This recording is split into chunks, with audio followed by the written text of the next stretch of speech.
सतगुरु भगवान की जय। तो ये सतगुरु भगवान कबीर साहब हैं, ये पूर्ण ब्रह्म परमेश्वर हैं, ये सबसे बड़े राम हैं, सबसे बड़े कर्ता हैं। ये पूरे लोकों में भ्रमण करके सबका धारण पोषण करते हैं। ये वास्तव में कहते हैं सतगुरु जब धरती पर प्रकट होके आते हैं तो सात शरीर प्रकट होके आते हैं और सात शरीर चले जाते हैं।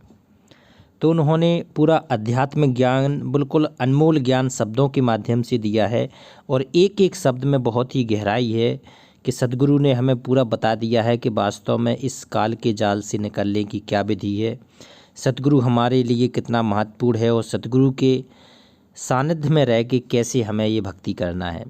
तो ये आज का शब्द बहुत ही महत्वपूर्ण है कि जीरा जाएंगे हम जानी। आह, जीरा जीरा कह रहे हैं अपनी आत्मा को। जो भगत है वो अपनी आत्मा को समझा के कह रहा है कि अब हम अपने निजधाम सतलोक जाएंगे, अपने शाश्वत स्थान जाएंगे और पूर्ण मोक्ष करेंगे। अब कह रहे जीरा जाएंगे हम जानी और पांच तत्व को बनो है पिंजरा, जामे वस्तु बनानी। पांच तत्व जैसे क्षिति जल पावक गगन समीरा, ये पांच तत्व होते हैं।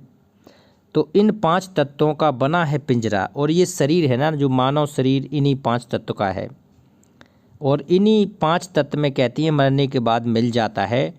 और जो चीज़ है, जो अनमोल वस्तु है वो आत्मा, और कहते हैं जामे वस्तु बरानी, इन पांच तत्व में वो भूल पड़ी है। कहते हैं पांच तत्व के इस शरीर में आत्मा निवास करती है। अब कबीर साहब कहते हैं आवत जावत कोई न देखो, डूब गयो बिन पानी। कहती हैं जब आत्मा आती है और जब चली जाती है तो अब उसको कोई देखने वाला नहीं है, ना उसको कोई समझाने और बताने वाला नहीं है। सारी संरचना, सारा उसका संसार जंजाल यहीं होता है और जाने के बाद भी कोई उसके साथ फिर जाने वाला नहीं है। तो कबीर साहब चेता रहे हैं, जी चेतावनी के शब्द हैं कि आवत जावत कोई ना देखो, डूब गयो बिन पानी। हैं तो अगर जो नेक नियत से नहीं चले, जिसने सच्ची भक्ति मार्ग नहीं अपनाया, तो वो डूब जाएगा भवसागर में। कहते हैं राजा जय हैं, रानी जय हैं और जय हैं अभिमानी, और जोग करते जोगी जय हैं, कथा सुनती ज्ञानी। देखो इन्हें जाना ही जाना है, मतलब बता दिया है कि जो भक्ति नहीं करेंगे, चाहे कितना बड़ा राजा हो, अपने आप को कितना सियाना समझता हो, पूरे पृथ्वी का भी राजा क्यों ना हो, पूरा पृथ्वीपति भूपति हो, कितना भी बड़ा क्यों ना हो, तो राजा भी कहते हैं बिना भक्ति के नरक में जाएगा। कबीर साहब ने लिखा है कि कबीर हरि की भक्ति बिन और राजा ऋषभ होए, और माटी लधे कुमार की फिर घास न डारे कोई। कि राजा होता है ना, तो राजा अगर भक्ति नहीं करेगा तो अगले जन्म में गधा बनता है सीधा। ये कबीर साहब का विधान है, ये शब्द है कि बिना हरि के भक्ति बिन राजा ऋषभ होए, और फिर माटी लदे कुमार की। कुमार क्या करेगा, उसके ऊपर फिर माटी ला देगा, और घास भी वो रात में खुद अपने से चर के खाएगा, उसको घास भी नहीं डालता है गधा वाला। तो कहते हैं राजा भी जय है, रानी जय है और जय भय अभिमानी। कहते हैं अभिमानी जितने भी ये अभिमान होकर के चले गए ना, रावण जैसे अभिमानी, जिसके कहते हैं 1,00,000 पूत 1,00,000 नाती, और आज रावण के दिया न बाती। सब कुछ मिटा गया वो अभिमानी, भक्ति नहीं करी, केवल क्या कहते हैं उसका अहंकार नहीं मिटा। अहंकार मिटेगा सच्चे सतगुरु की शरण में आके सच्ची भक्ति करने की। अब वो शंकर जी की भक्ति करते थे, तमोगुणी शंकर जी की भक्ति से कभी अहंकार खत्म नहीं हो सकता। कहती है जोग करते जोगी जय हैं। देखो अब जो जोग कर रहे हैं ना, तो वे भी अपने आप बैठे हैं, उनका भी कोई ऐसा गुरु नहीं है कि उन्हें बता सके कि वास्तव में ये जोग भी अध्यात्म की मार्ग सही मार्ग नहीं है। तो कहती हैं जोग करते जोगी भी नरक में जाएंगे और कथा सुनते ज्ञानी, ये ज्ञानी भी भवसागर में डूब जाएंगे। पाप पुण्य की हाट लगी है, धर्म दंड दरबानी। कहते हैं पाप पुण्य जी काल का क्या करता है, हर जीव के साथ पाप और पुण्य जोड़ देता है। तो पाप और पुण्य के आधार पर उसका कर्म संस्कार संचित होता है। तो कहते हैं पाप पुण्य की हाट लगी है और धर्म दंड दरबानी, वो कहते धर्मराज उसका दंड करता है दरबार में बैठ के, धर्म दंड दरबानी। और 5 सखी मिल देखन आई, एक से एक सियानी। देखो जी 5 सखी हैं जी, काम क्रोध लोभ मोह अहंकार। कहते हैं इसी के द्वारा ये पूरा घस जाता है और फिर किसी काम का नहीं रहता है, ना भक्ति कर पाता है और पूरा जीवन इन्हीं में चक्कर में फंस के अपना मनुष्य जीवन, अनमोल जीवन नष्ट करके चला जाता है। ऐसे जालता है जैसे जुआरी सब कुछ हार के चला गया हो। तो कहती है 5 सखी मिल देखन आई, एक से एक सियानी। ये सारे एक से बढ़ के एक हैं, काम क्रोध लोभ मोह अहंकार। ये कहती हैं राज तजना सहज है, राज तो छोड़ सकता है आदमी, और सहज त्रिया का नेह है। क्या चीज त्रिया कहते हैं? पत्नी। पत्नी का प्रेम भी छोड़ के भाग सकता है। साधना करने के लिए भगवान पहले भाग जाते थे लोग, वो अनाड़ी थे क्योंकि उन्हें ज्ञान नहीं था, भाग जाते थे। तो कहते हैं राज तजना सहज है, सहज त्रिया का नेह, और ये मान बड़ाई ईर्षा दुर्लभ तजना है। ये नहीं छूटती है, मान बड़ाई ईर्षा ये व्यक्ति में लगी रहती है, आजीवन लगी रहती है। तो कहती है 5 सखी मिल देखन आई, एक से एक सियानी, और चंदा जय हो और सूरज भी जय हो, और जय है पवन और पानी। देखो कबीर साहब ने कहा है कि एक दिन ये सारा सब कुछ नष्ट होना है। ये काल के जो ब्रह्मांड है ना, तो ब्रह्म काल के 21 ब्रह्मांड है। कबीर साहब ने बताया कि 21 ब्रह्मांड छाए रहो है, समझे बिरला सूरा, और मूर्ख गमार कहाँ समझेंगे उस साहब के घर है दूरा। कहती हैं जहाँ भगवान बैठा है, कर नैनो दीदार महल में प्यारा है, वो इसके ऊपर वाले लोग शाश्वत स्थान सतलोक में बैठा है भगवान। तो कहते हैं नीचे वाले सारे लोग खत्म होंगे, चंदा भी खत्म होगा और सूरज भी खत्म होगा। तो कहते हैं चंदा जय है, सूरज जय है, जय हैं पवन और पानी। ये 5 तत्व भी एक दिन खत्म हो जाएंगे। कहते हैं कह कबीर एक भक्त न जय है, जिनकी मति ठहरानी। आह, कहते हैं कबीर साहब ने कहा है कि एक भक्त न जय है, इसका नाश नहीं हो सकता है जो वास्तव में भक्त है। कबीर कह रहा है कि हमारा जो भगत है उसका कभी नाश नहीं हो सकता है। ये सारे ब्रह्मांड भी नाश क्यों ना हो जाएं, तीनों लोक खत्म हो जाएं, लेकिन मेरा भगत रहेगा, भक्ति करते हुए मेरे साथ मेरे लोक में चला जाएगा। तो कहते हैं कह कबीर एक भक्त न जय है, जिनकी भक्ति मति ठहरानी, जिसकी कहते हैं भगवान में अपनी गति लग गई है, भगवान में श्रुत नृत लग गई है, उसका कभी नाश नहीं होगा, है वो उसका पूर्ण मोक्ष होगा। एक शब्द और लेते हैं कबीर साहब का। ये सारे के सारे शब्द बहुत ही अनमोल हैं, प्रेम और चेतावनी के हैं। कहते हैं मन तू क्यों भूला रे भाई, आहा और तेरी सुध बुध कहाँ हेराई। कबीर साहब कहते हैं कि मन तो एक जगह तो कहीं टिकता ही नहीं है। कहते हैं तू जाने किस अहंकार में भूला भूला भटका घूम रहा है। मन को चेता रहे हैं कि तू आत्मा को एक जगह भक्ति में टिकने नहीं देता है, कहीं इधर दौड़ा देता है, कहीं उधर दौड़ा देता है, यहाँ चला जाता है मौज मस्ती करने, कभी वहाँ मौज मस्ती करके आ जाता है। तो कहते मन तू क्यों भूला रे भाई, और तेरी सुध बुध कहाँ हेराई। कह रहे तेरी सुध बुध कहाँ हेरा गई, तेरी कहाँ खो गई है। आगे अगर जो भक्ति नहीं करेगा तो तेरे जीवन में क्या बीतेगी तू नहीं जानता है। तो मन को चेता रहे हैं कबीर साहब। कैसे कैसे कि जैसे पंछी रैन बसेरा और बसे वृक्ष में आई, और भोर भयो सब आप को जहाँ तहाँ उड़ जाई। देखो कहते हैं जैसे जो पक्षी रहता है ना, वो तो रैन बसेरा करता है, एक कहीं भी उड़ के अगर आ गया तो कहीं अगर उसे वृक्ष मिल गया ना तो रात अपनी वहीं व्यतीत कर लेता है।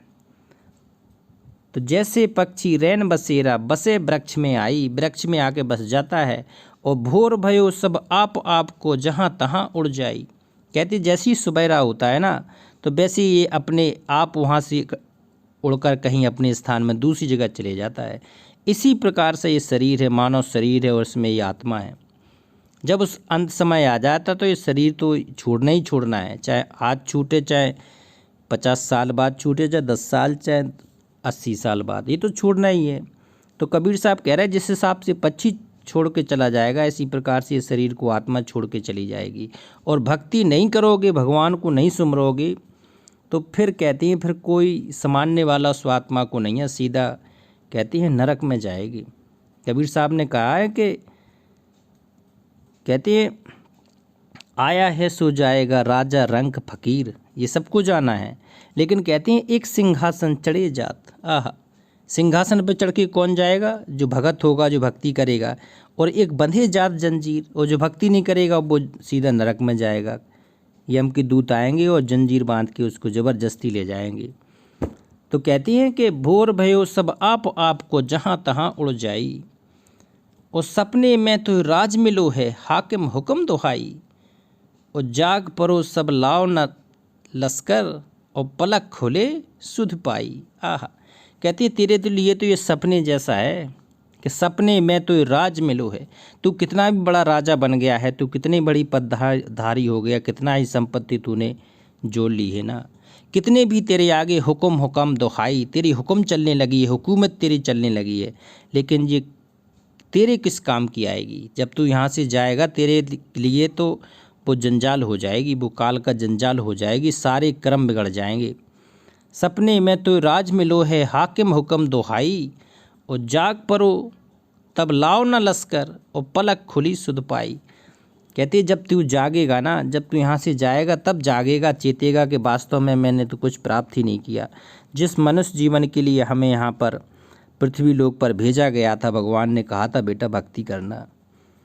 कहते हैं भगवान ने कहा था बेटा भक्ति करना, सिर ऊपर थे पैर तले ने धड़ तेरा, और भगवान से कहा था कि भगवान भजन करूँगा तेरा।